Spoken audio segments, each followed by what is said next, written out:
from Monday to now. Okay. Just eating my smoothies and my salads and my nuts. And I'm really surprised that I haven't felt like there's something missing. I feel full. So I'm just happy and proud of myself that even though I couldn't be committed the whole of last week, I told myself, you know what, let me start from Monday. And yeah, today's day 6. So I'm really happy. Oh, good. I'm happy to hear that because I think that's what keeps a lot of us not doing it. We feel like there's no way I can be full. There's no way I can do this. There's no way I'll be hungry all the time. And I keep hearing that from so many people that it surprises them how full they are, how satisfied they are, and you get into the swing of it and it's easier to do. So I'm glad to hear that. Does anybody else care to share how the challenge has been for them, the no processed foods challenge? And are you continuing or did you stop? I'm curious where people are. Anyone else care to share?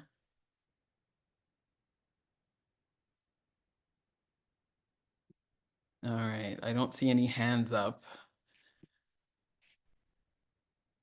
Okay, so maybe we can just get into the meat of today's presentation. I just really wanted us to spend some time today, talking a little bit about what's coming up. Our challenge is slowly, inching to the finish line, and I really want to make sure that I'm preparing you as much as possible to set you up for a lifestyle of wellness. Like I keep telling you, I did not start this year thinking that I of all people, would be leaving a wellness challenge. I never thought that I, of all people, would be trusted by anyone else to help shepherd them through life choices that have, helped me to shed weight, to reverse chronic disease, and regain my energy and vitality. I never thought that. So I say that and I keep saying that. So you realize that what you think might be out of reach for you is very, very possible. I feel thankful for each of you trusting me with your time, trusting me with, this journey that I feel God's laid on my heart to share with more people. But as we inch towards the finish line, quote unquote, I would hate for you to be kind of counting the days. I would hate for you to be looking at this as, oh my God, okay, I will be done with this, and then I can go right back to who I was and what I was doing. My prayer and my hope is that this journey sets you up for a lifetime of wellness. That's what I've been asking God to help me do, that this won't just be a 9-day wonder. This won't just be a thing I did when I turned 40. It'll be how I live. I am determined that the rest of my life will be the best of my life. And I really want more of you to join me in that determination. And I keep using the word determination and decide because you really do need to cut yourself from any other possibility. I think some of us are still dabbling. Some of us are still playing around with the idea of being better or feeling better. Many of us are toying with the idea of shedding a few pounds so we can fit into a dress and go to an event. So yesterday, I have a friend of mine who reached out and said she saw my post on Facebook and she's like, "Oh my goodness, I am just so thankful because, she knows I've been big for most of my life and all of that. But her problem is she can only lose weight for a specific purpose. So, for example, the last time she and I were together, we shared a hotel together and we were going to an event and she was looking so good. And I said, "Oh my goodness, what is, she's like, oh, she's been shedding weight so that she can look good at a wedding." And as soon as that wedding was over, she went back to her old habits. So the last time I saw her, she's definitely regained a lot of the weight that she's lost. And she still looks good. She's a beautiful person inside and out. But I noticed that her mind was to get to a finish line, and her finish line was that wedding. And so as soon as she went to that wedding last December, she reneged. She went back to who she was, started eating the foods that she's always been eating. And you know what she said to me? She said, "As for me and bread, we can never divorce." And I said, "Why would you say that? Why would you even say that? What comes out of your mouth determines what shows up in your life. And please, I want to remind you that we are children of God, and God gave us our tongues as a productive, creative force. So I was encouraging her to reverse that, nullify the effect of that word. What do you mean you and bread can never divorce? And who told you you and bread were married? Doesn't that sound a little ridiculous though? But I tell you, it really prompted me to be very careful with what I let come out of my mouth. For example, this week, I remember I was texting someone, I'm supposed to go speak at an event with them in South Africa in September. And I texted, I can't wait. And then I just felt an internal prompting. What do you mean you can't wait? Why are you declaring that? Why are you declaring you can't wait? And I just felt like God was checking me and saying, yes, you can wait. You are disciplined, soul, body, and spirit. You have discipline. You can wait. You can. And I just remember thinking to myself, oh my goodness, we all have things that creep into our way of speaking that have nothing to do with God's standard for us, that derails us from being the fullness of who God has called us to be. See, I'm starting here because I think a lot of us are in the challenge, but we're not really in the challenge. You see, we're here because we know we need to do something. And I've been guilty of this before. I've been guilty of throwing money at my problems, right? I remember when I was writing my most recent book, I knew God was prompting me to write the book, right? And I just kept using busyness as the excuse. I was using, I work for an international organization. I work 14-hour days. I work this, I do that. And you know something? I threw money at the problem. I hired, first I hired this retired journalist in the US to, work on a manuscript for me. And then I was, having meetings with him, telling him what I wanted to say and asking him to do the work. Then I hired another company. It wasn't going well with him. Then I hired another company. And I was throwing money at the problem, but not solving it. You see, until I sat on my butt and wrote the book didn't get written because no one has the vision for what that book was supposed to say but me. Nobody had the structure or the flow. I had it. But I knew I needed to do it, but I felt like I wanted to be seen doing something about it instead of doing something about it. And that's how some of us come to our wellness journey. Oh, I paid for the gym membership. I, hired a coach. I joined the 52-day renew challenge. It doesn't work. It didn't work for me. What do you mean it didn't work for you? It meant you didn't do what you were meant to do. You see, I'm calling out the fact that we're inching close to the completion of this 52-day journey.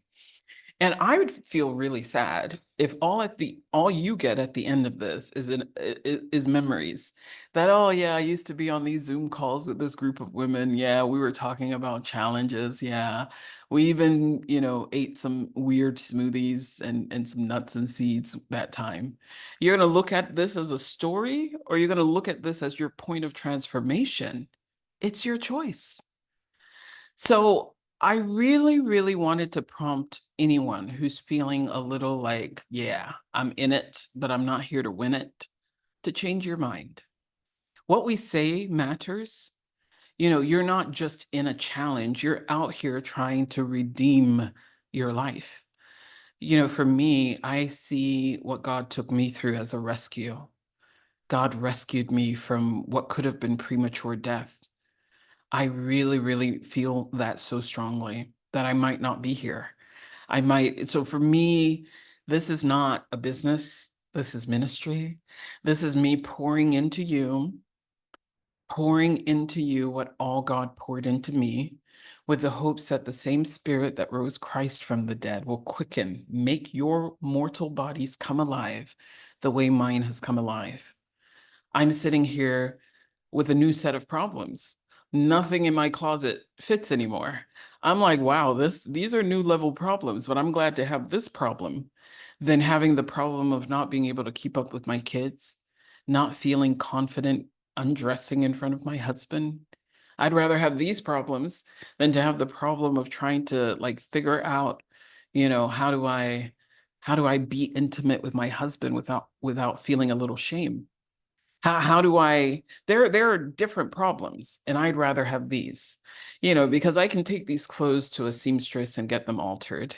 Yeah, but no one can resurrect my dead body if I let it go. And that's what I want to prompt many of you on. There are just too many women dying before their time.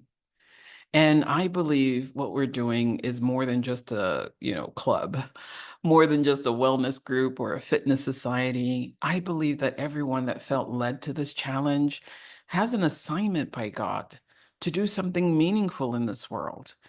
And I really feel like this is a big piece of how God has called me. I know I'm a leader developer. I know I'm someone who's called to Africa's transformation.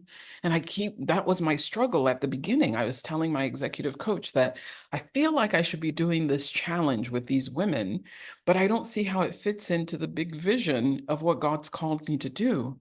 And the more I do this work with you, the more I'm beginning to see it fits perfectly.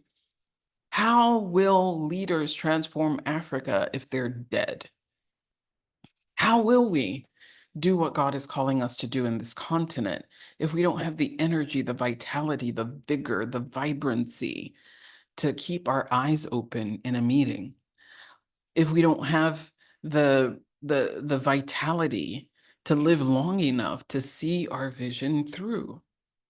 You see, I really, really feel like there's something big coming out of this. And I don't have all the language yet to describe it, but I really don't want you to miss the big picture. There's a saying, and it might be very American, but they said, I couldn't see the forest because of the trees, right? And it just speaks to, you can be so close to something and miss the bigger picture, right?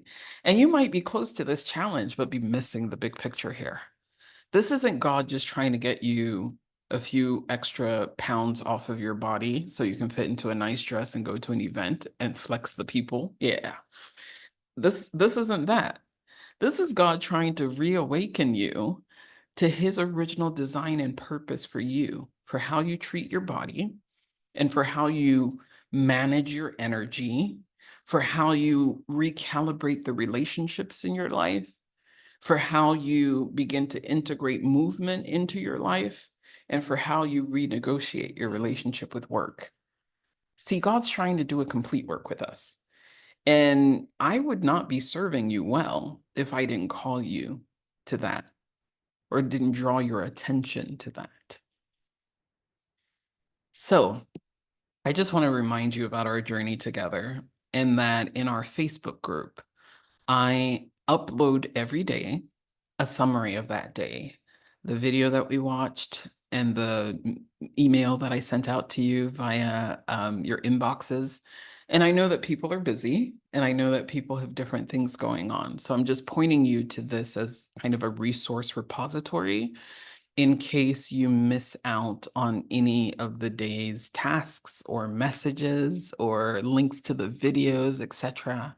I do this as well because I note that majority of you aren't even on the Facebook. And I know some of you have personal preferences for why you're not on Facebook, but I realize that in the WhatsApp community, it can be easy to miss some of the content. I'm also thinking that at some point over the weekend, I might just put all of this into a Google Drive as well and share with you. But I'm looking for ways to make sure that you can go back and refer, especially those of you who didn't, for example, some of you have told me you couldn't do the 10-day processed foods challenge. And so you want to do it over, and so I want to make sure I'm pointing you to where kind of the videos are so that you don't have to do the endless scrolling on your WhatsApp to find where the content is. So right now I'm using Facebook, our private Facebook group, as the repository for all of our information. So if you're looking for kind of the daily summaries that I send out, this is where you'll find it. In the in my YouTube channel, and I don't have like a picture of that, but in my YouTube channel, I have a repository, like a 52-day Renew Challenge playlist. And they're all listed as unlisted videos. And so it means you can only access it if I've shared it with you. So if you need that link to the repository of the videos as well, reach out to me and I'll send you that, because like I said, we're all being confidential and demonstrating discretion. So it's for your personal use, and I upload it to YouTube to save space on my computer and to save space on, my other drives. But after the challenge, I'm likely gonna just set everything to private so that I can safeguard myself and everybody else who shared on the videos. And, I'm kind of consulting now to figure out, like, how do I keep this content in a way that if any of you who were paid members of this want to, refer to it, you can. So I don't have an answer to how that will look yet, but I'm thinking about it and trying to figure out the best way to handle the tech. You might notice that I'm the one doing everything in this challenge because I know that this is a sensitive space. And, I have team members that are younger, a little less experienced. And I felt like, you know what, I'm going to do this myself just to make sure that you have the freedom that you need to share freely and to know that nobody else is knowing your business that shouldn't know your business. But as this grows, I mean, I also need to figure out like management of this so that this doesn't become an overwhelming enterprise. A few of you have told me you've got friends and families who you'd like them to do this challenge. And I still don't have an answer about whether or not I'm going to do it again. But I do think that what I want to do is to write.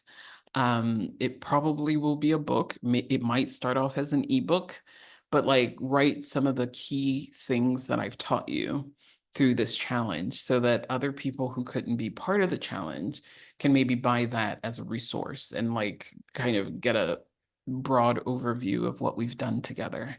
So I just wanted to say that because many of you have been hitting me up with different questions about where to find things. And so this is where you can find like the daily briefing that I send you.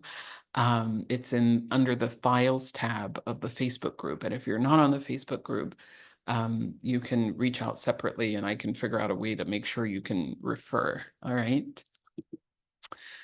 So on Monday, we're going to start our movement challenge. And, this is the fourth pillar of the Renew program. So Renew, we've done relationship, we've done energy, we just finished nutrition, and now we're coming into exercise. I prefer the word movement to exercise because there's something about the word exercise that feels like you have to prepare. You've got to be in a specific zone. You've got to be in a specific place like a gym. You've got to have some specific equipment. But I like movement because it's a word that I take from scripture. I love the scripture in which in the New Testament where the Apostle Paul talks about the fact that it is in God that we live and is in him that we move. We move in him. I love the notion of that. It's almost as if, every move you make in him, right? And I like the notion and the framing of that for me because exercise has become a big part of my spiritual practice, right? Movement. That Lord, as I move through this house, I move in your name. As I walk up and down these stairs, as I lift and raise my hands in worship or put on some gospel, music and dance to it. Every move I'm making in you, Lord. And I like that because it takes the pressure off. It doesn't mean I have to be in a gym. I can be in my kitchen doing a few squats as I cook. I can be in my bathroom just raising my hands up and down or jumping up and down a bit before I take a shower. Movement for me has really become a big piece of my spiritual practice. And I invite you to think about movement that way as we enter into the 10-day movement challenge, because I know that so many of us can confess busyness, right? You can hide behind busyness as to why you're not moving, why you're not exercising, why you're sat behind a desk for hours at a time.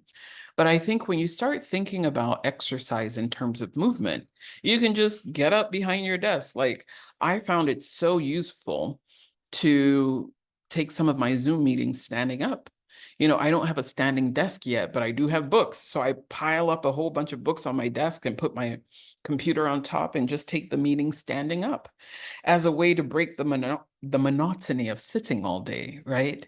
There's so many creative ways that we can integrate movement into our day. And I want you to start thinking about that as we go into exercise in the next 10 days.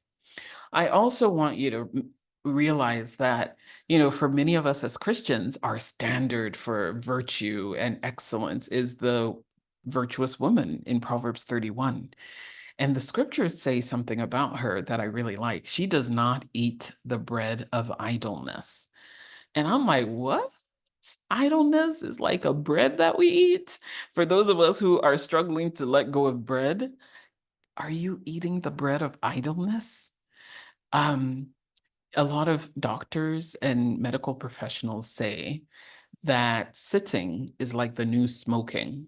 In the early 50s and 60s, when smoking was a major problem, causing so much lung disease and cancers, they said right now the new epidemic is sitting. People don't move as much as they were designed to, right? And I believe that God wants to resurrect many of us in terms of movement because we've become kind of used to sitting, so accustomed to letting other people do things for us that we are no longer serving ourselves in the way that we need. So, for example, one of the big decisions that I felt God was leading me to make earlier this year was to let go of my housekeeper, my nanny. I had a live-in nanny housekeeper. She was with us. We brought her in a month before my littlest was born, and he's 3 years old now. So she had been with us for about 3 years. And I had been so used to being served, I have to admit, that I just could not receive that as the word of God. Like God speaks to us through his word, but sometimes he speaks to us through this still small voice. And that still small voice was saying, yeah, well, let this woman go. She was cooking most of our meals and doing all of that and just taking a load off for me professionally. But I had to realize when I stopped eating her food, I immediately started to feel better. When I said, no, no, no, no, don't serve me, just serve the kids. And I just started preparing my own meals from scratch. One day she came back from the market and was going through the things, and I saw a bag of monosodium glutamate. I saw seasoning cubes. I saw all the things that are so contraband to my health. And I thought, wow, this is why we all love your food, because you're chemicalizing it. And this is why my kids can't stop eating it. I noticed my daughter was gaining a lot of weight, and she would make the stews, the oil would be sat on top of it. And I just felt like, something, I'm in a season that's different from these kids. So I'm going to just start prepping my own food. And at first she was so offended because she's like, oh, madam, have I done something? Oh, madam, these days you don't even eat my food, da, da, da, da. She was just feeling so raw. And the people pleaser in me felt like, oh, why am I being extra? Let me just be eating the food. But I just felt strongly I needed to stop eating her food. So when weeks passed and she had come back from the market, like she was doing all of the marketing for us, send her to the market and she buys the stuff. And I just noticed that. So I confronted her. I said, wait a minute, this is what you put in my food. This is what you put in our food. We don't know. No. He said, oh, madam, I'll stop. She said, oh, she went to catering school and this is how they taught all of them. So why, because I couldn't put a finger on why my blood pressure wasn't improving. I couldn't put a finger. I was now eating all my meals at home. I stopped all the restaurant eating, and I would make sure that if I was going out, I go with my own food. But I didn't realize that my own food at home was being poisoned. And I say poisoned because I have found the link between monosodium glutamate and some of these chemicals in these seasoning cubes and stock powders to be directly linked to my spikes in pressure. And I realized that when I stopped eating any food that had any kind of those things in it, my blood pressures are perfect. So I remember just thinking to myself, my youngest is growing. He understands commands now. I can manage. And it's time for us to transition her out. And we did.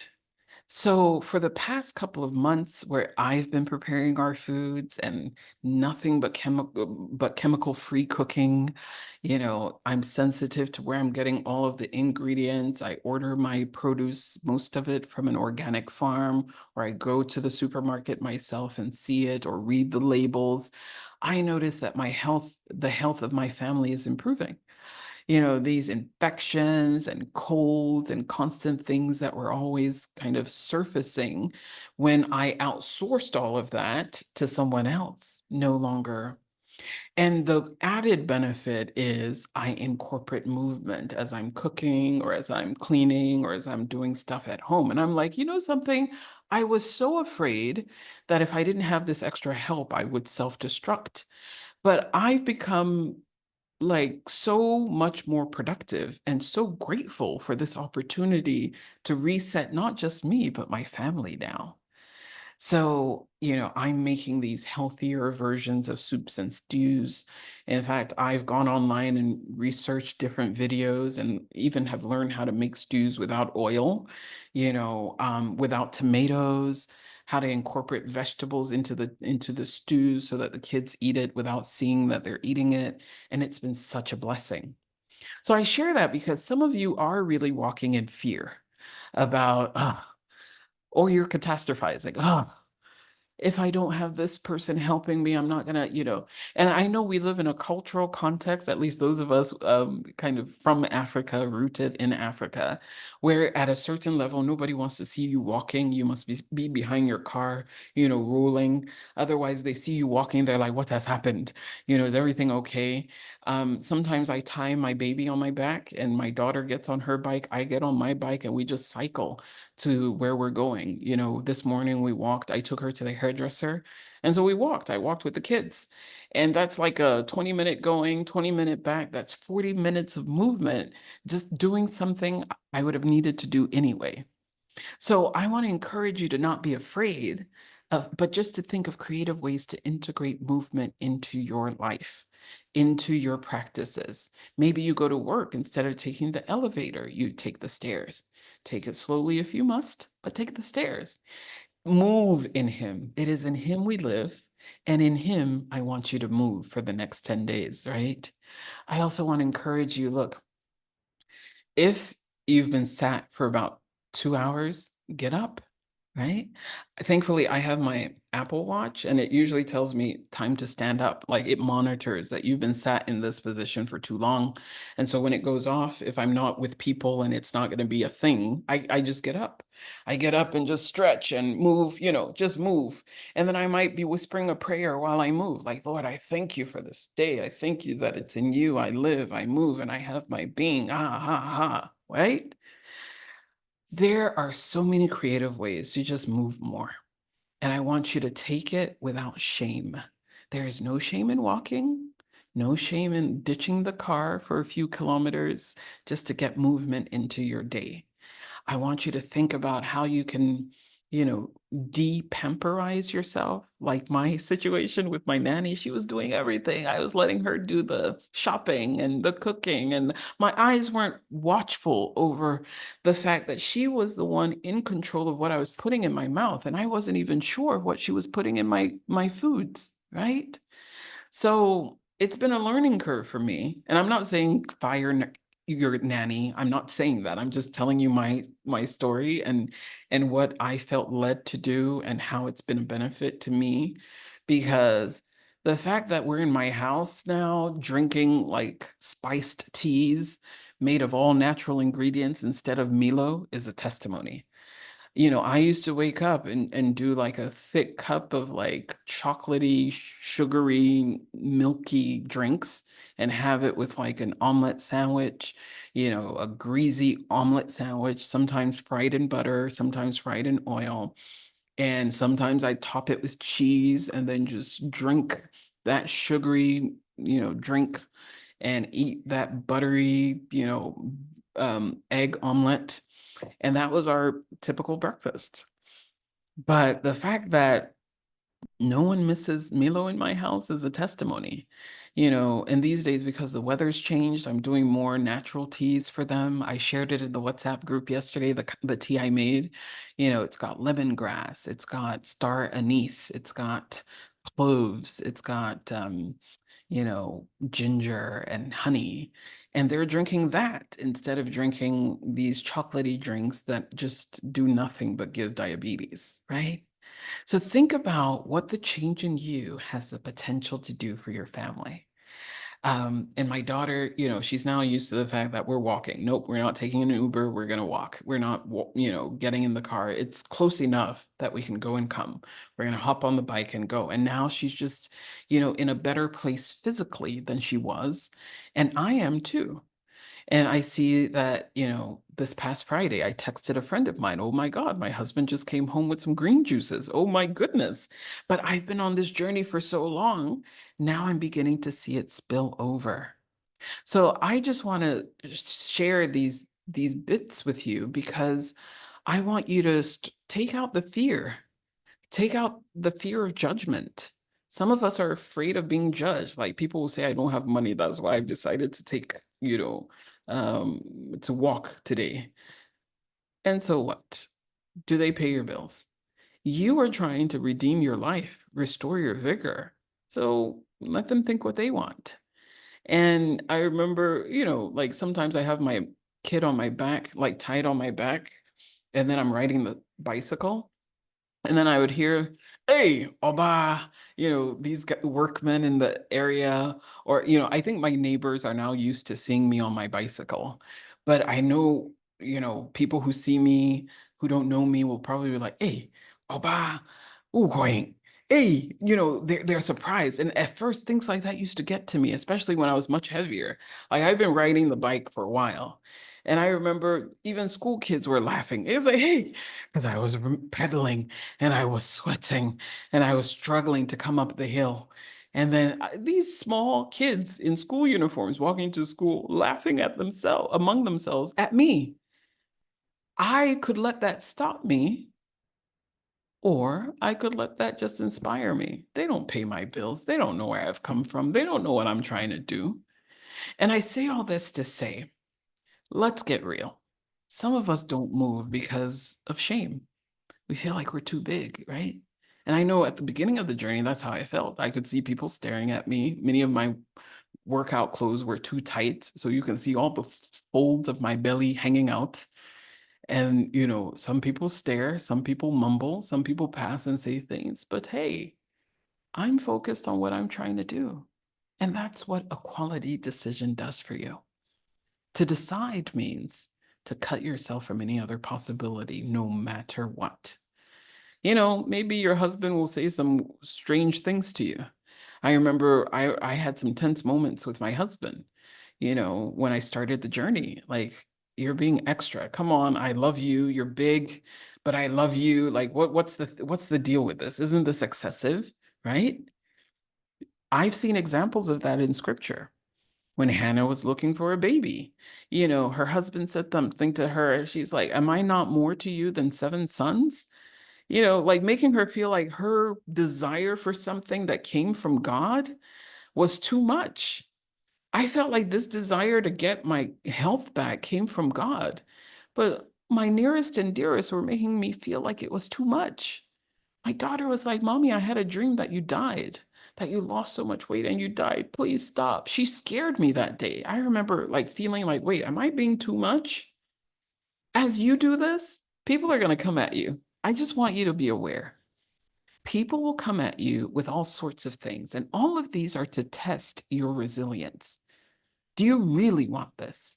To test whether or not you're going to persist in spite of opposition. So I share this because some of us, have gained a lot of weight. Maybe you're going to start skip roping and people will be like, oh my goodness, look at all of you jumping up and down. This is who you are now. Embrace it. People are going to be like those little girls walking to school laughing at me as I'm pedaling, trying to ride my bike up the hill. I remember when I started swimming as well, I felt so uncomfortable letting people see my body at the poolside because I felt it was too much. But I was like, you know something? It is what it is. And this is where I am now. but this is not where I'm ending. You will have to encourage yourself. Because the truth is, this is preparation for prominence. It isn't even just for your wellness.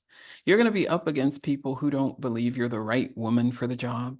You're going to be up against people who feel like your business will flop. You're going to have to encourage yourself.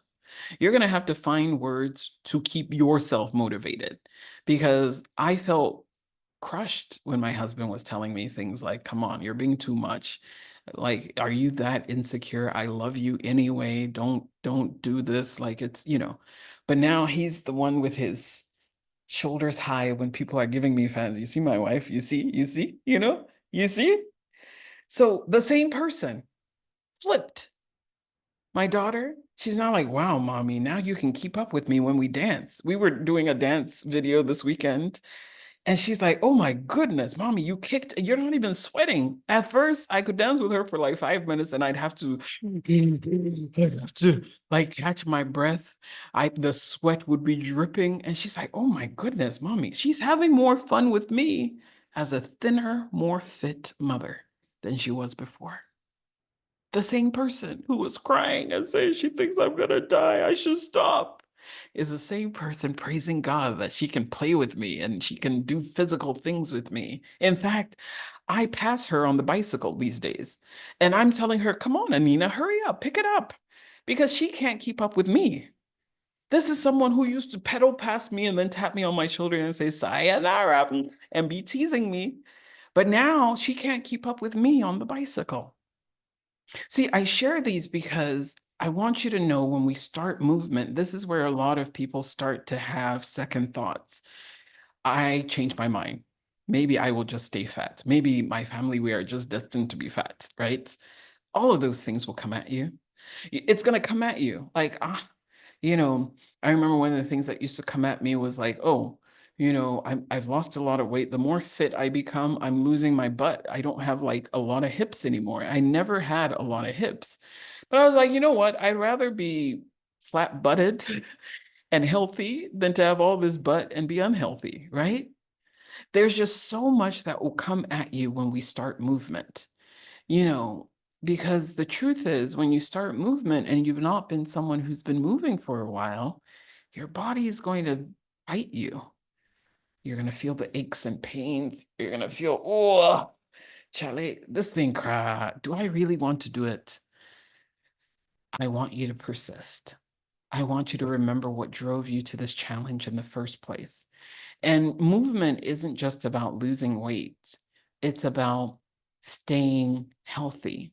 One of the things that movement does for you is movement allows your body to push out the toxins. Do you know that when you sweat, it's not just water, but it's also toxins? You sit in traffic, you're absorbing air that has toxic gases in it. Your body has a methodology for getting all of that stuff out of you. They're called free radicals. And that's why hydration is important, because part of how the toxins get out of your body is through your lymphatic system. Your lymphatic system needs the water that you drink to be the fluids that help it flush it out. But when you're sat and it can't move, all of that stuff just stays in your body. So movement is about letting all the stuff that needs to come out, right? Movement is about making sure that your blood pumps to all the places that don't ordinarily get blood. Movement is about making sure that your breath, you're exercising your lungs and your internal organs, right? So it's about more than just weight loss. So I want you to embrace the movement challenge and see it more as a spiritual practice than just physical.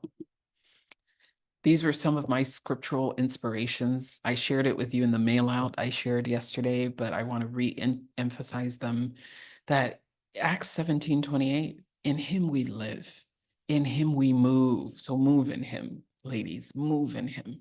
And do joyful movement. Like if it means putting on music and just dancing to that music, that's what you're going to do, fine. If it means getting an exercise video and following that, fine. But move in him. And then Proverbs 31:27, she watches over the affairs of her household and she does not eat the bread of idleness. That's who we are from now on. We don't eat the bread of idleness. We don't just sit down, for 8 hours stretched out, eating popcorn and ice cream and watching Netflix movies. We're going to move. We're going to move. Keep an open mind. And I want you to be determined as well, because I know some of us just like, oh, I've been here before. Yeah, it reminds me of that time when I joined this fitness challenge and I didn't last more than 3 days. Yeah, it's going to come at you.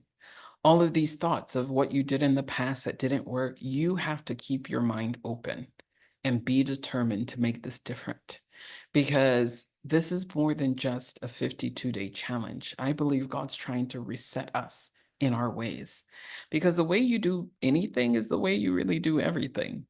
Some of us have that pattern, not just in wellness, but in life. We start a business, then we run it for a little while, then we stop. We started to do things differently in our marriage, then we stopped. We started to be organized, wake up, make our bed every day and all of that. Then one day someone pissed us off, then we stopped. So I believe God is using this challenge to reset us to a place where we practice integrity with ourselves, where we don't have to be motivated by anyone. We motivate ourselves, because where he's sending us to, we've got to have our own internal start and stop mechanisms. We have to have that internal self-discipline to be in a buffet and pick only the things that we actually need. We have to be comfortable being in an abundance and not flooding ourselves with things that we don't actually need. Have to be comfortable letting things stay outside of our mouths. I couldn't let my kids' food go to waste. I would always end up eating 2.5 plates of my own and then being the vacuum cleaner that vacuums up their plates.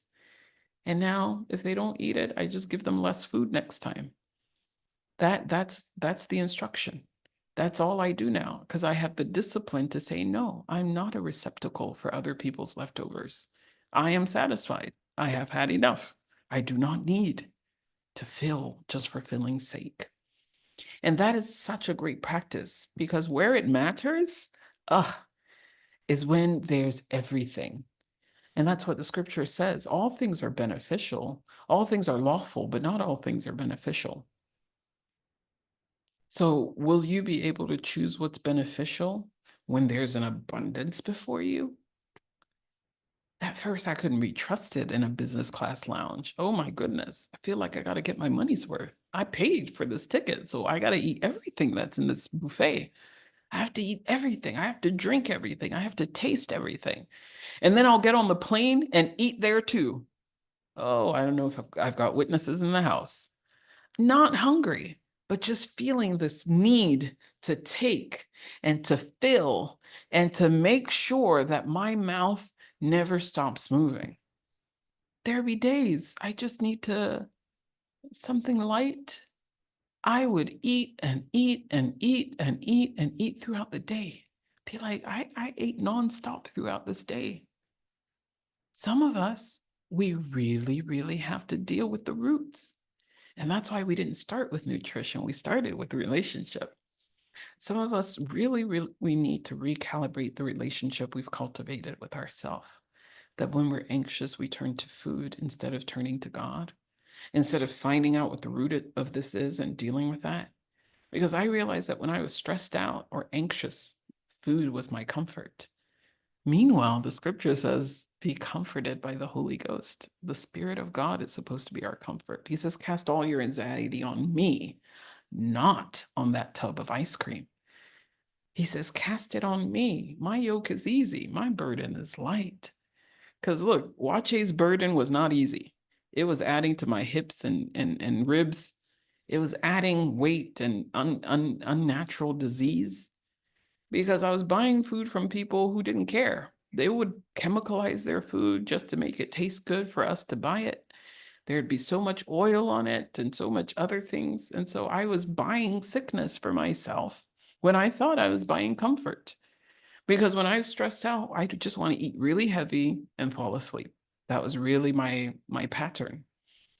I get really, really full, start feeling slow, and it's like a drug that would dull me.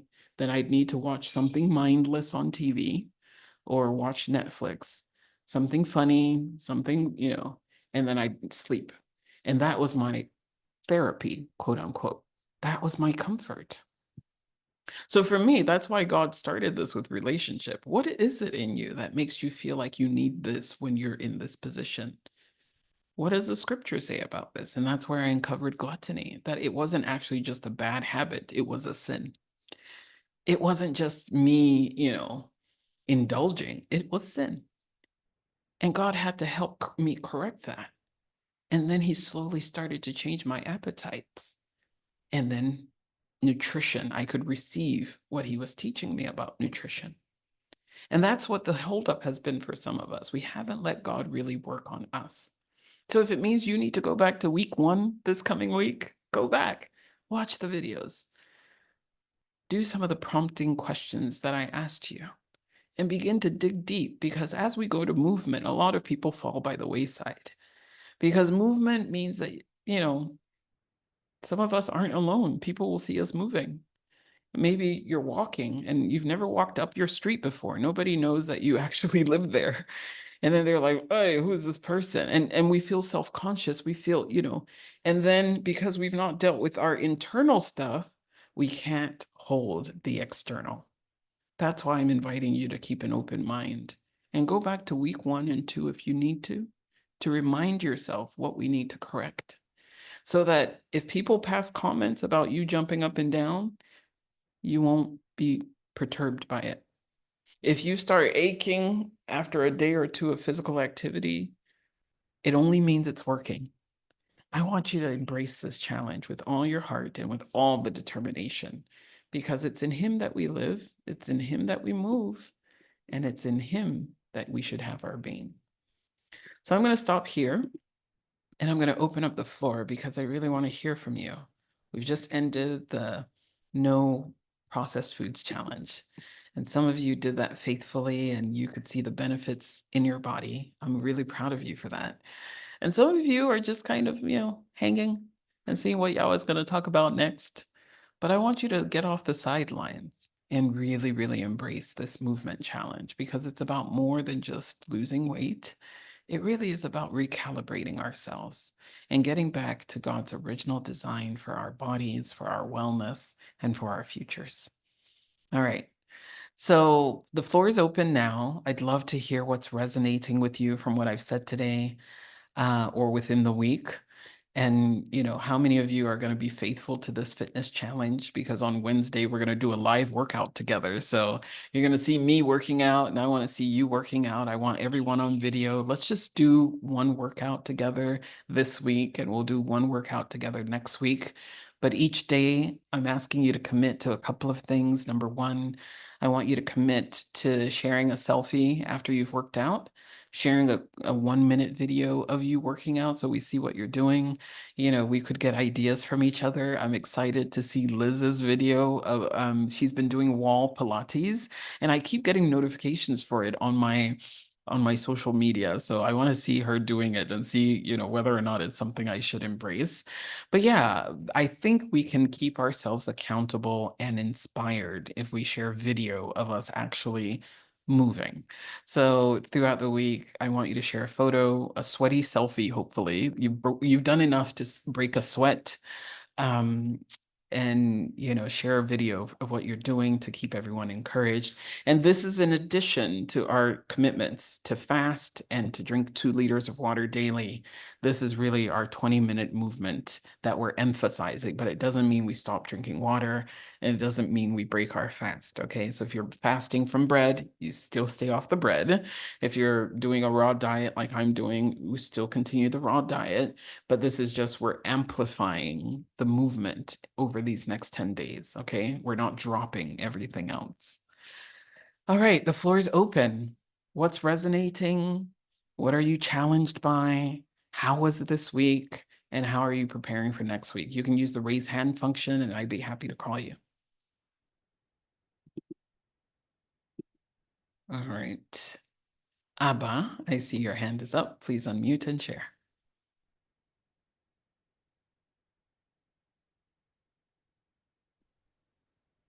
Hello, Abba. All right, there you Good go. morning. Good morning. Good to see you. I'm feeling so happy. I got up. It's what time is it here? It's 8:20 in Florida. Mhm. So I got up, I went for a walk. I've had a liter of water already and feeling proud of myself. I don't comment a lot. Um, but I've been taking in everything, and it's been so amazing because every time I've hit a snag or a challenge, I have found you come on and you just share something that speaks directly to whatever I'm going through. It feels like the circumstances of my life haven't been ideal just with traveling and doing different things during this challenge, just with having a full house of men who want a certain food, and I'm like, oh my goodness. But and I've always seen myself as somebody when it comes to things of nutrition and self-care, I'm still very much learning. And I've always seen myself as, okay, let me just do it at my own pace. But I'm telling you, I didn't know I could live without bread for this long.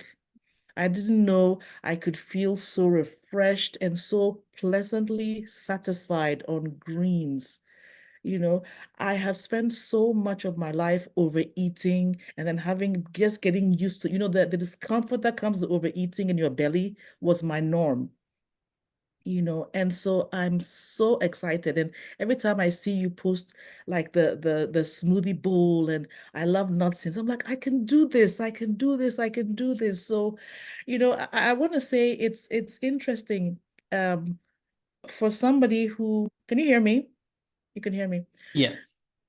I've From a lot of my life, I've never been overweight, so I never had to dig deep and build those skills. In menopause, which is a different, as a woman in menopause, when with the middle age spread, I'm like, oh my goodness, what is happening? I don't understand what's happening.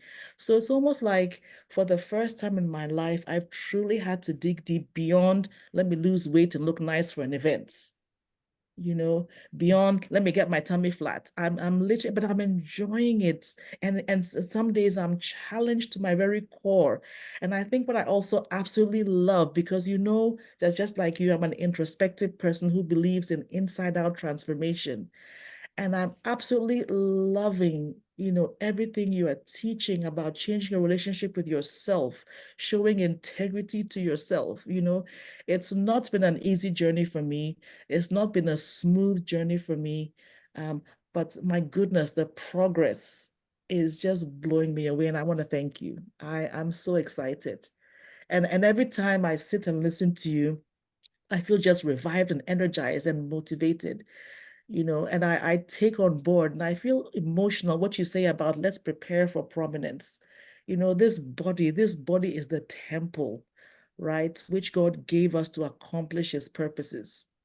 And it seems like a lot of the ladies here are young for me, compared to me anyway, young. But I'm telling you, don't take your health for granted. If there's one thing I would say to my younger self, is build those skills of self-care, looking after your body, soul, and spirit, learning how to eat right. So thank you. God bless you. God bless you. I love you. That's all I'm going to Oh, thank say. you. My heart is happy. Thank you so much, Abba. That encourages me, but it speaks to this bigger picture of like God's trying to warn us.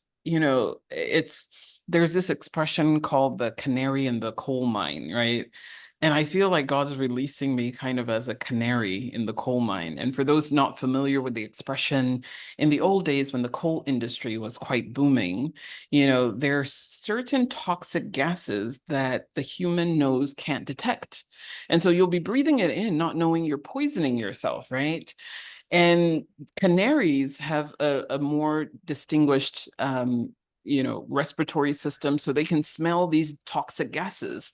So what these coal miners would do is they would take the canaries into the pit of the mine, and if they see the canary fly out immediately, like try to get out, find the closest exit, they knew that it wasn't safe for them down there, right?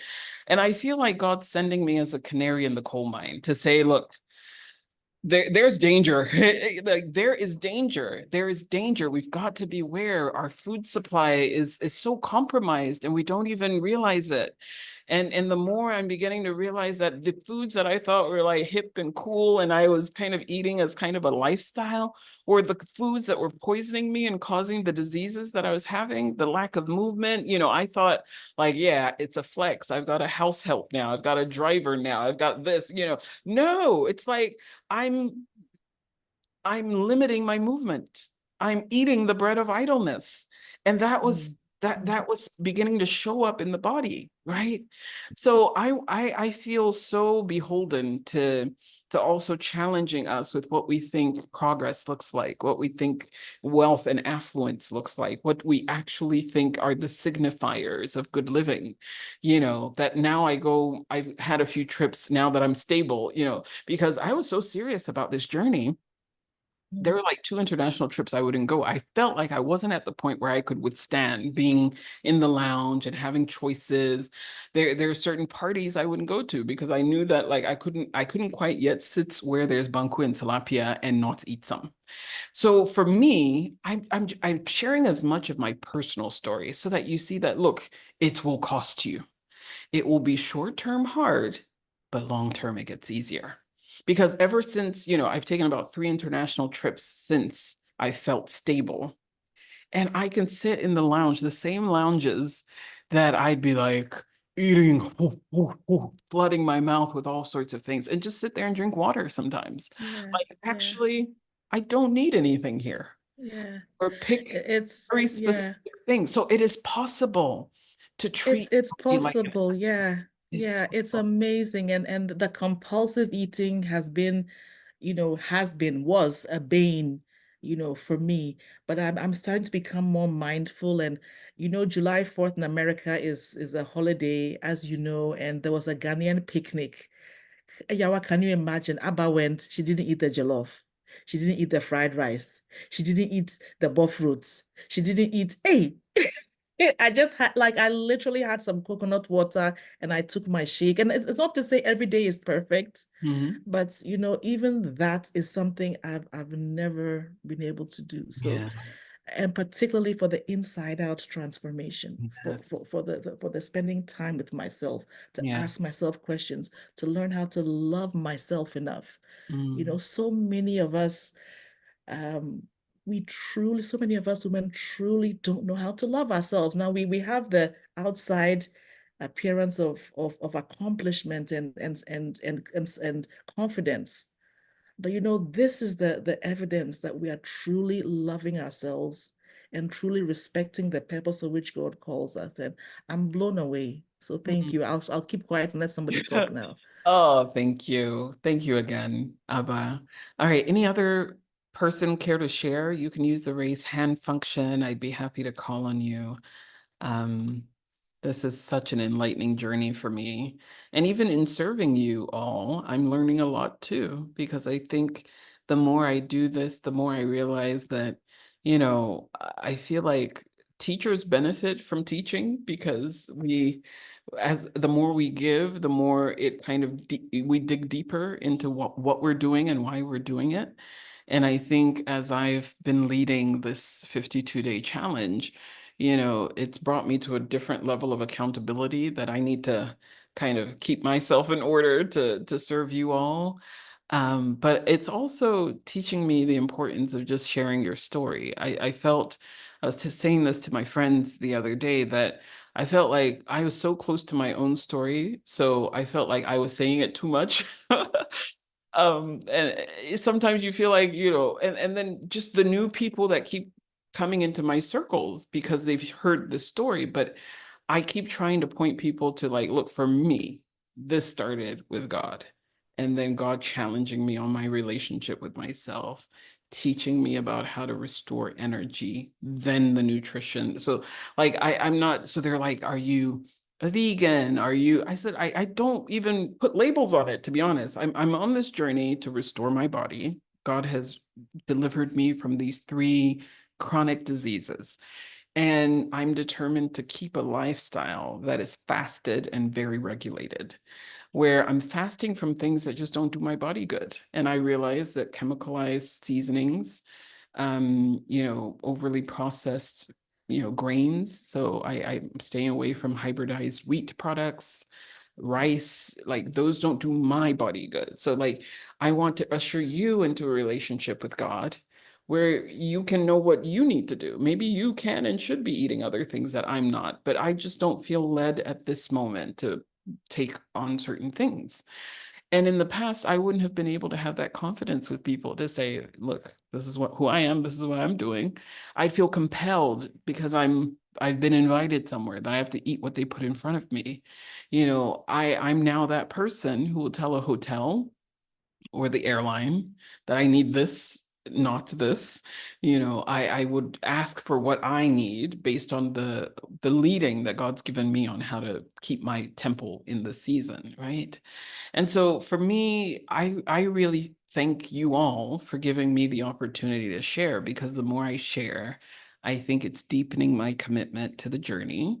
But I think it's also, as I see what it does in other people, it's emboldening me to share more, because I'm not that person. I'm not, like, hey, come look at me. But the other day I posted like, this is how it started and this is how it's going, because I felt like, I'm so close to this, so I know how it's going, but other people need to understand that, look, there are some non-surgical ways of reducing weight.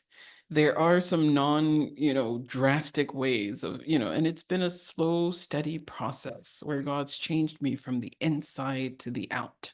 And I think that's the most lasting and transformative change, when it starts on the inside. So for me, I'm grateful to you all too. Nobody else wants to share. I don't see any new hands. Let's see. Anybody else want to share? Ansela, I see your hand. Please go ahead. Hi, I hope you can hear me. And I can. Please go ahead. yeah, so I think I just want to say, without being over emotional, even crying,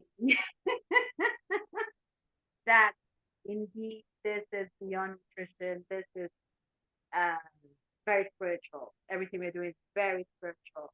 And this because I was just remembering, I think last year I paid for something like coaching, right? And whatever I paid for is maybe 20 times what I signed up for the 52 challenge. But I say spiritual because I've already talked about the health part, and my neighbor saw me this week and said, "Hey, I'm doing something. You look different." And I was like, "Oh, I was just telling the person." It was so nice to see the person acknowledge that, see that outward evidence, right? But for me, I'm so happy that it's beyond that. It's beyond that compliment that somebody is seeing, but it's about feeling good in the inside and doing this for me in alignment to where God is taking us. As a person, I tend to be very people pleasing. So if I walk past you and you're not smiling, I internalize it. Did I do something to you? Well, why didn't you smile to me today? And so the example I want to give is my daughter's school. So I don't know, one of the teachers, I feel like she's very high energy, but at the same time very hot tempered, sort of. And so I feel like she's been giving me negative vibes. This is me. When I feel a vibe, I build a story in my mind. Oh, is she thinking this? Is she thinking that? And then in the end, I think I become very upset, not even because of what the person has done, but all the theories I'm building, which have not been confirmed, which I haven't approached the person about. So I even spoke to my husband about it this week that, hey, I feel this teacher has something to tell me. Maybe there's a problem with me. And then he always said, then find a way to test it, then find whatever you have. But use building stories in your mind may not be it. And I just been praying about it. And I think 2 days ago, I was dropping my child in school, and then I feel like God tell me that, I am not responsible for other people's mood. I'm not responsible for that teacher, how she feels, how she relates to me. I'm not responsible. That's beyond my pay grade, My job is simple. My job is to show this teacher, be decent, respect her, thank her, move on. But with that, when I get to school in the morning and she's smiling at me, but she's not smiling at me, but another teacher, whatever, forget it.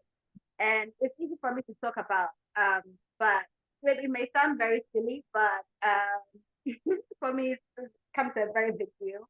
But I thank God that He just took that burden away. And I just said, hey, this teacher deals with many children today. Who knows what she's going through? Don't take this baggage. Like somebody's demeanor onto yourself. Well, at a point, if you feel like you want to actually approach the person as an issue, that is another thing. But I can't go around like half of my day. I have that at the back of my mind. So I'm just thankful that God has found a way to uh, just gave me a word about it, and I'm in a better place. And actually, yesterday I took my daughter up, and she was in such a chatty mood with me, giving me feedback about my daughter. And I'm like, oh God, oh God, oh God, thank you that you're doing the inner work in me. Because, I think, at least for me, I feel like God is trying to work on me because I can only work on myself. He can only help me work on myself. I can't control other people so that I'll be in a better place to deal with the outside, whether somebody's smiling or not. So I'm just really thankful.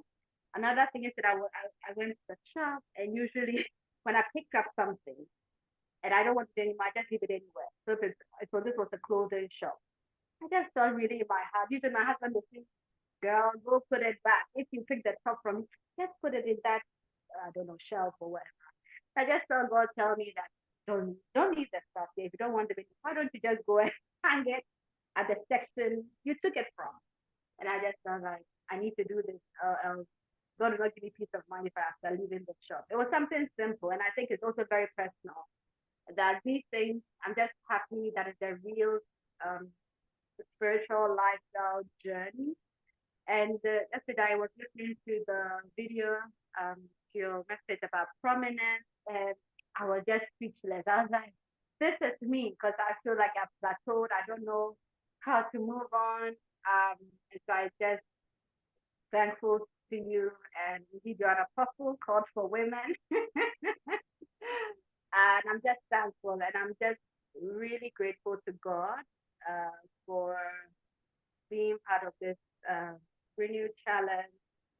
I'm not maybe the last point is when I was younger, when I was in secondary school, I had the opportunity to be part of a certain program called High Profile Leadership Program, which has about 10 girls in my secondary school that happened to be part of it. And so this is, I was like, God, I was part of that program. And like, I was just casting my mind back to very transforming, I don't know, programs I've been part of. And this is about maybe my entire life. This is the third one. I feel like, God, I think that we really, there's something, I don't know, cooking. There's something really cooking. I'm thankful to God for the opportunity, and thank you, Abba, for your obedience, and God bless. Oh, thank you, Ansela. I just really, when you say I'm called as an apostle to women, it just hit me differently because that's something that God's laid on my heart before. Like he's sending me to women, and it's just a confirmation. As you've spoken it, it feels like a confirmation. But I thank God for what he's doing in your life, especially as you think about these internal shifts in behaviors and thought patterns. And that's why, like, I keep commending you. Go back to week 1 and 2 if you must, because I don't see how nutrition and exercise will stick if you don't fix the relationship with yourself. If you don't fix, like, what is this thing that makes me jump to assumptions about people? I used to have that same hiccup. If I didn't see my husband a little joyful or happy around me, I would internalize it and I'd go have a bad day, right? What is this that makes you feel like other people's joy and happiness is your responsibility? If he's chosen to be in a foul mood today, let him be in a foul mood today. Respect him, love him, all of that. If you feel led to ask him if there's something going on. But if he says no, go have a wonderful day. What is this about you that makes you obsess and feel like, oh, it must be me? It's those deep-seated fears that God wants to deal with, because as he moves you into prominence, you can't afford to misjudge, misread, misalign. You've got to understand that even if a person doesn't like you, that's their problem, not yours. Too many of us spend time trying to fix our reputation, trying to realign ourselves so we will be liked. He's not called us to be liked. He's called us to be effective. So I love that you share that, because it's not insignificant to me. In fact, those are some of the bigger testimonies I want to see. Like this stuff, like I used to be angry with my kids, but I'm calmer. Like that's one of my big testimonies of this change. Like I used to be so judgmental and moody with my husband, but I'm so cool right now. And I don't let his stuff become my stuff anymore. I don't let, I used to let extended family members pull financial resources from me by making me feel bad. And I was like, they can say what they want. God, you know my heart and you hold my reputation. So there's so many aspects of our life beyond our bodies shrinking and beyond our diseases reversing that God wants to touch. And I feel like you hit home on some of that deep inner work that God's trying to do with us as he prepares us for prominence. So I'm excited that you shared that, and I'm thankful. Would anybody else like to share? Marjorie, please go ahead. Thank you. Hi, our good afternoon to everyone. Greetings. Yes, I was moving, so I wanted to get to a stable place that we talk.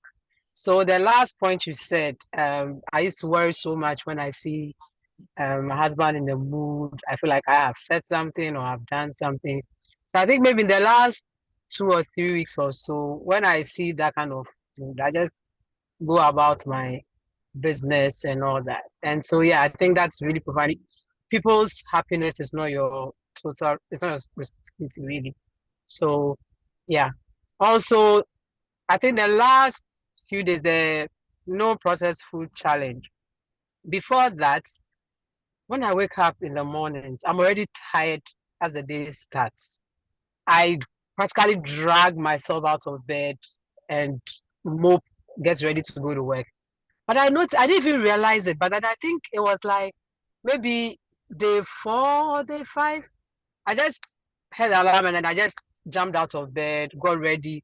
So normally it's the other way around. My husband gets ready before I get ready, and I'll just be dragging my feet. So one of the mornings he woke up, he was like, "Hey, what's the time? Have I over?" But it was the same time. So then I realized that there was a burst of energy. I go to the office, I'm energetic, I'm not yawning, like I'll be yawning throughout the day, but I'm very energetic. I'm going up and down the staircase. And so I even messaged you that there were some clothes that were already fitting again. And so I mean, I've done weight loss programs before in the past, but this program is holistic, like I always say. The other ones, you realize that you are focusing on your food and your exercise, and then that's it. But then this one, the way it starts from relationship with yourself. Like today, I went to the dentist at the mall, and normally my usual stuff, I go to ShopRite and grab a pastry or a cake. Sometimes deceive myself like I'm getting vegetables and fruits, and I end up buying a pastry. Yeah. So today was a test of what we were doing. So when the call started, I was in the ShopRite. That's why I said I needed to get to a quiet place before I talk. So after I finished the dental appointment, I wanted to get water because it was supposed to be fluids all day. And here I was standing by the sandwich stand, looking at it. They had just brought in new sandwiches. And I was like, nah, this is a test. Nah, you don't have to fail. And I just went to the other side and I got a pack of fruits and then took some avocados and I was trying to see if I could get tahini or something, but I didn't get. And I got some white vinegar and then I just walked out. So thank you, Yawa, for letting me say this. But it is difficult that I couldn't do all the 10 days, but at least the first 7 days I was very religious about it and I realized the great transformation it did. So for me personally, I'm not seeing this as just a 10-day thing. I feel like so it's more of substitution now. So if in the morning I'll have bread with eggs or whatever, I'll just have my coconut water and then have my seeds like the walnuts and then those ones, have my salads. And I'm loving kontomire and spinach a lot these days. I don't mind having them just that with avocado. So yeah, I pray for grace to keep at it. Thank you. Oh, thank you too. And congratulations on all the changes you're seeing in your body. You're fitting back into some clothes you couldn't fit into. It's always a joy to see that.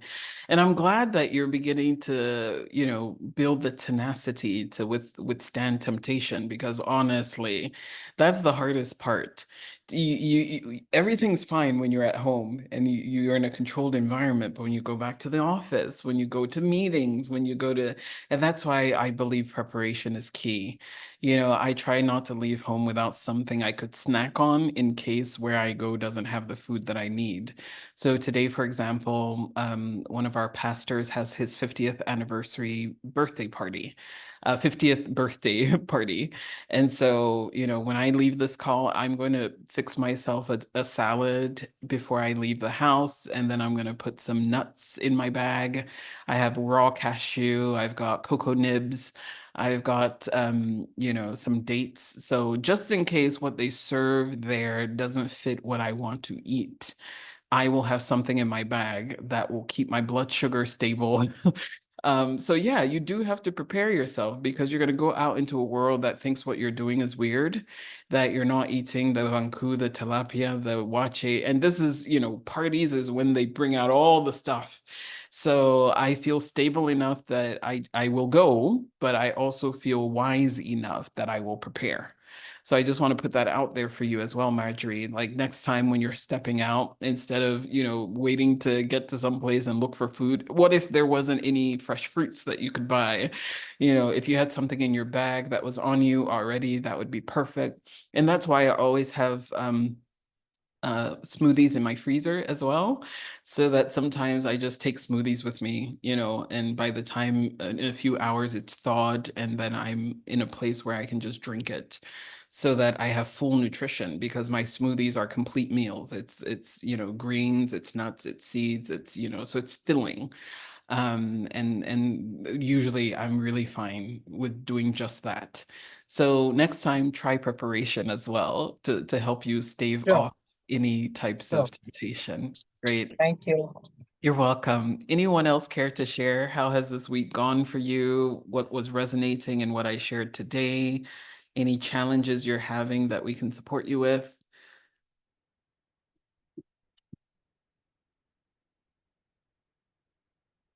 All right. I don't see any new hands up. Cynthia is asking, is it okay to roast your cashews? Yes, I mean, I'm not being prescriptive. You don't all have to do raw because I'm doing raw. So if you prefer your cashews to be roasted or toasted, that's fine too. I remember last week I couldn't find raw cashews in the stores that I went to, so I ended up just buying roasted cashews, and I put that in my smoothies last week. I mean, it wasn't raw, but I ate it anyway. So again, I'm not being prescriptive, because each of us are on different journeys and have different goals. And if that enables you to eat healthier, fine.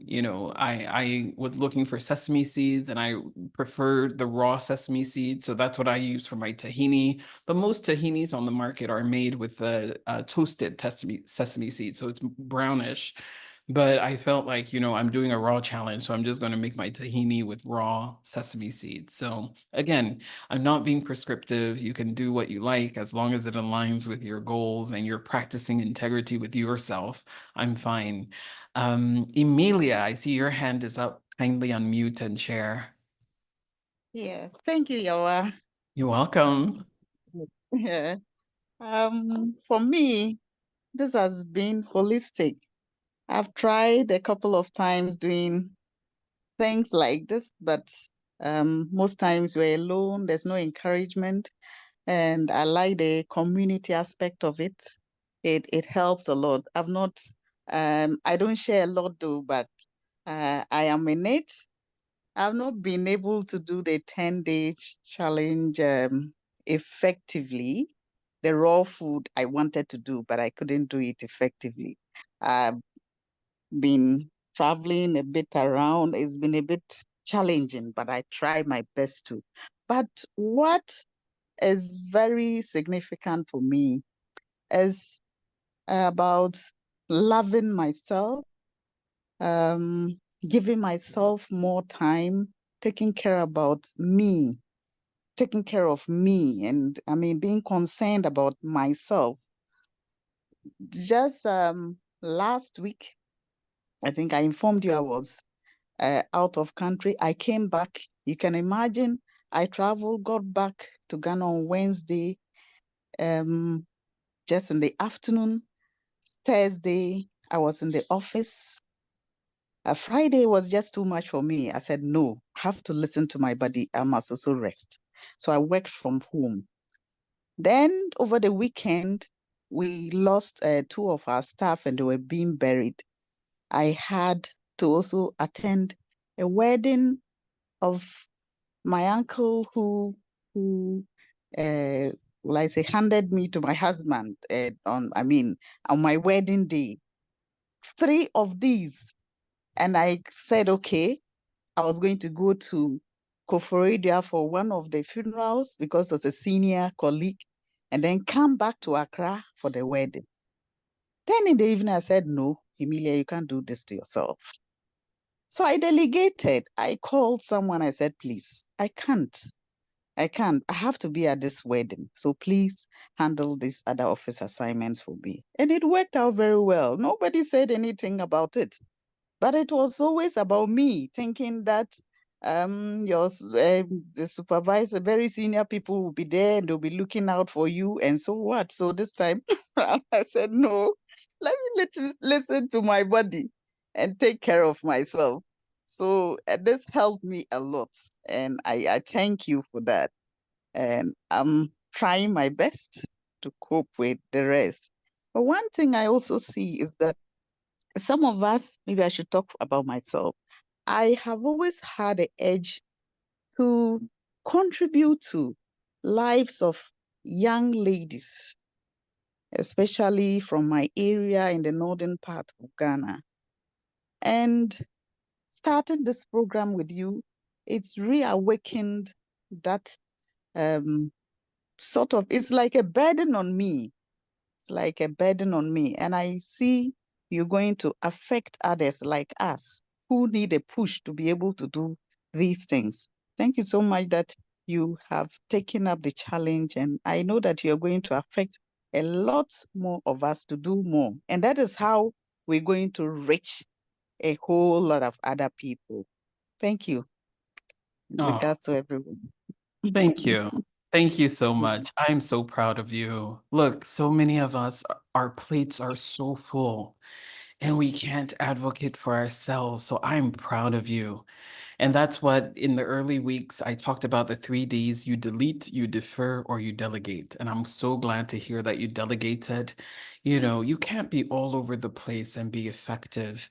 And as a leader, many of our leaders are burnt out. And that's what affects the quality of our decisions because we're burnt out. We're burning the candle at both ends, and we feel like we have to be everywhere. And at the roots of some of it is people pleasing. You know, this weekend I hosted a healing retreat, and one of the topics that we treated is the fear of man. Oh my goodness. And maybe I'll teach a little bit about that because that really is what shows up as people pleasing. We fear what people will say. If I do this, then they will say. If I do this, then they might think. Fear of man is a stronghold in so many of our lives. So I'm so proud of you because this is some of the internal work that holds many of us back. And I pray that God will keep helping you make these decisions. What do I delete? What do I defer? And what do I delegate? So that you will have the presence of mind, the energy, the focus that you need to be the inspiring leader that God is calling you to be. And, you know, it really lines up with what God's been speaking to me about preparing for prominence. You are prominent. Everyone in this community, God told me that no one will sign up that I haven't assigned to something huge.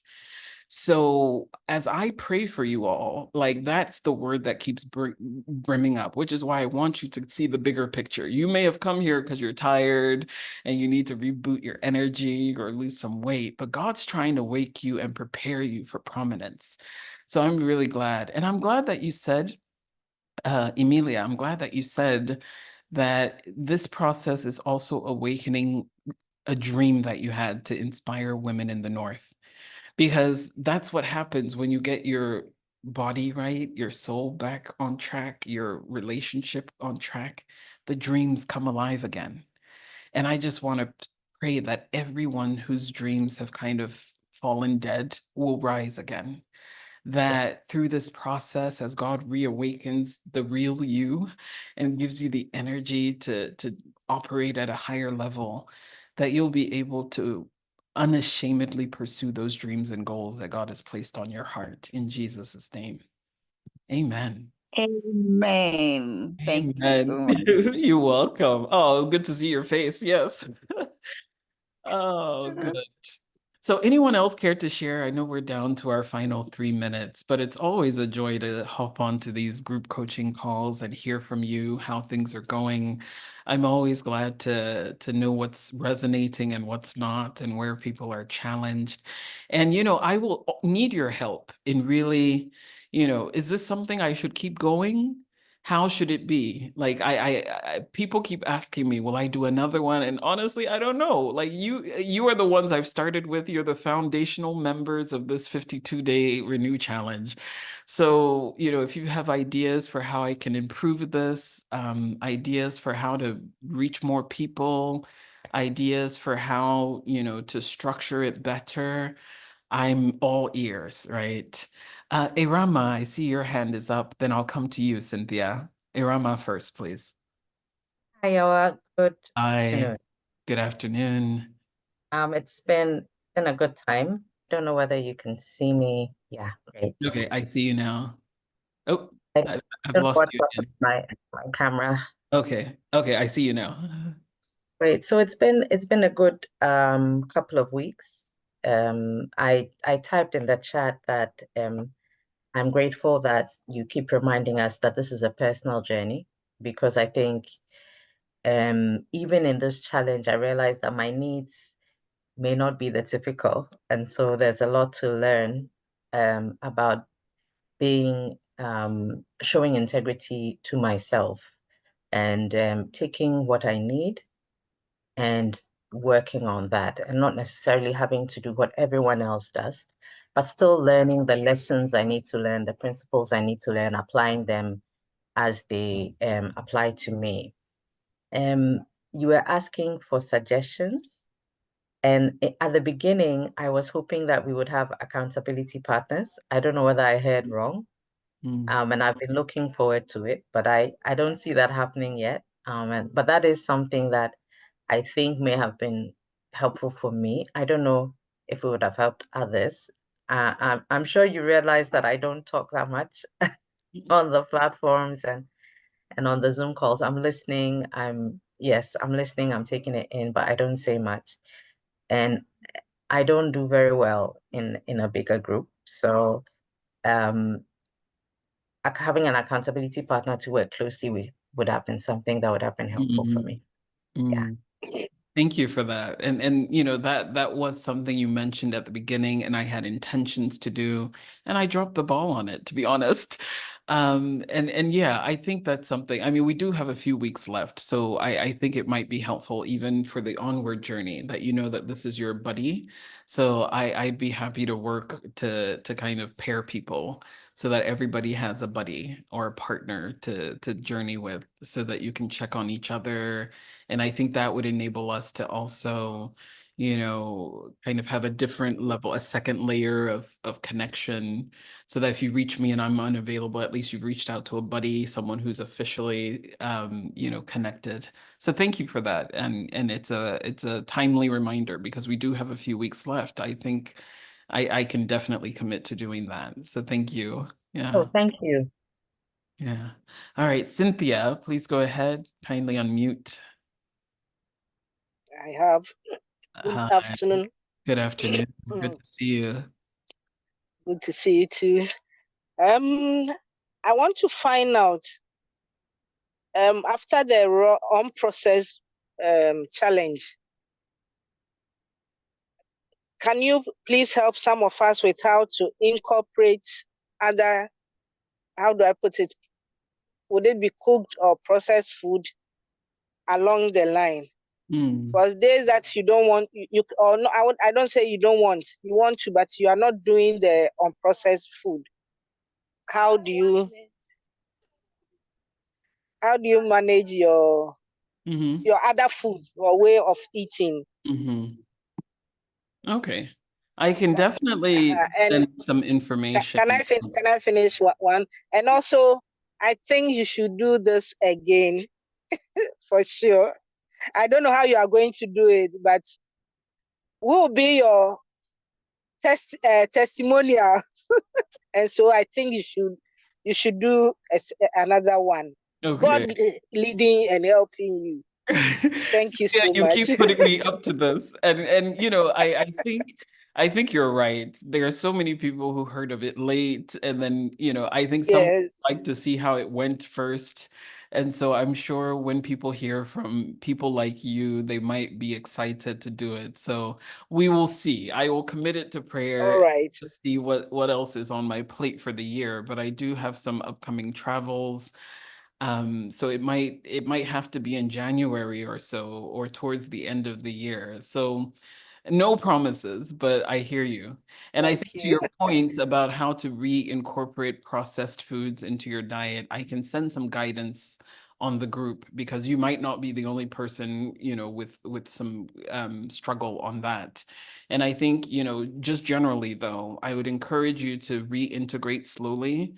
So if you're reintegrating grains like beans, or grains and legumes like wheat products, rice products, or beans and other types of legumes like lentils, do it slowly. So you just slowly increase the portions over time. So like instead of, you know, a full plate of rice, maybe just do half a cup of rice and then more vegetables, as a way to start slowly reintegrating rice into your diet. You know, I personally encourage you, if you can stay off of white rice and replace it with brown or black rice. Yeah. There's black rice on the market too. I don't know if you've seen that, but if you go to these health, I've tried it. yeah, very flavorful too. Yes. A friend So, gave me, and oh, I use good. it for watching. Nice, right? So those Yes. rices that have more of the bran on it instead of the polished white rice that has more of the starch. So high fiber rice, high fiber legumes is what I would encourage you to start with, and start in smaller quantities. Fiber is really great for the diet because it keeps you full for longer, and it aids with digestion better than the white rices, which just spike your blood sugar very quickly, and then within minutes you're hungry again, then you need more rice, you know. So I used to binge on rice, and I didn't understand why until my nutritionist was explaining to me, this is what happens. It's stripped of all of its fiber, so what you get is a sugar high, and then the sugar, you know, your body fights to bring it down, so you feel hungry again, then you want to eat more. But just a half cup of brown rice or black rice, you feel full for longer, because it you know, has enough fiber on it that it doesn't spike your blood sugar all of a sudden, and it enables you to keep going, right?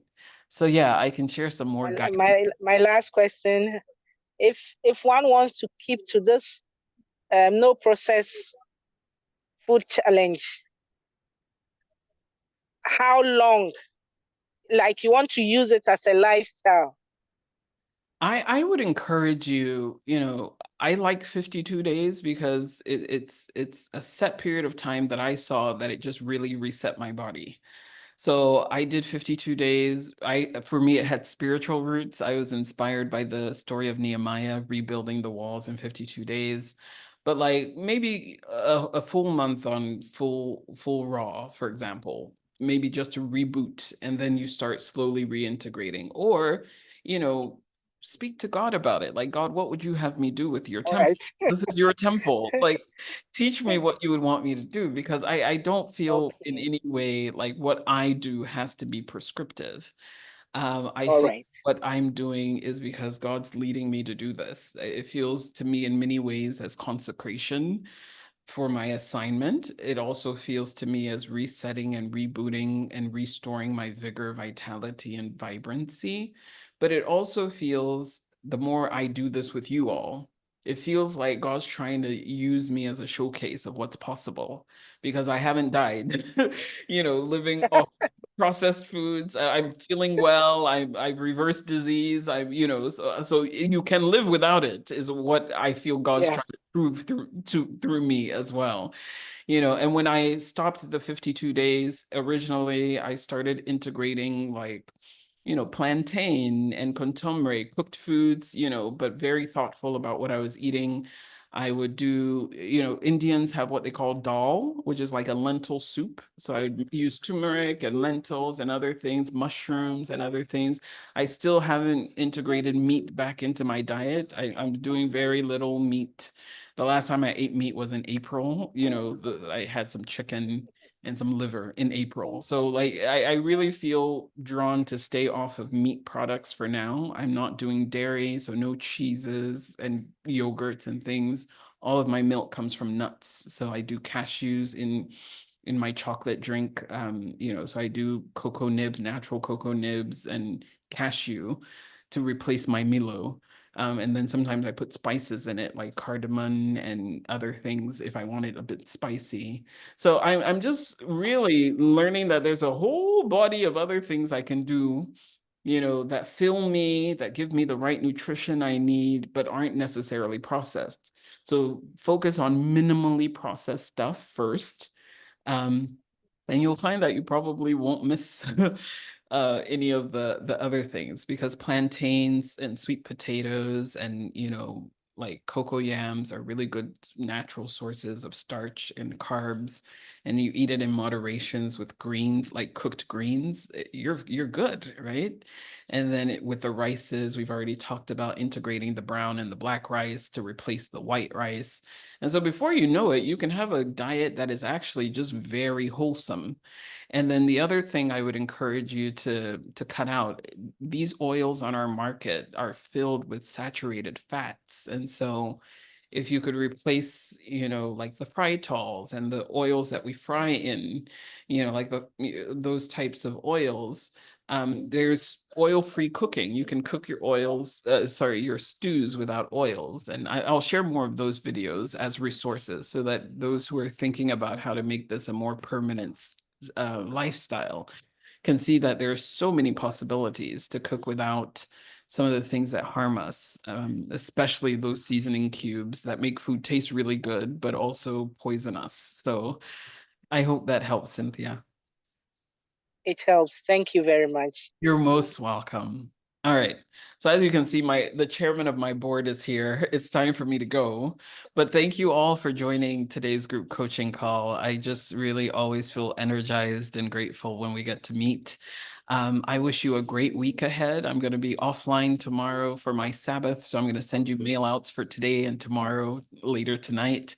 And then Monday is our movement challenge. I want you to prayerfully consider taking it seriously as if your life depended on it, because it's in Him we live, it's in God that we live, in God that we move, and in God that we have our being. So take it seriously with us, and let's see what God will do with us, for us, and through us as we take the movement challenge starting this Monday. So enjoy the rest of your weekend, and until next week, stay well. Bye. Bye. Bye. Well. Bye-bye. Bye.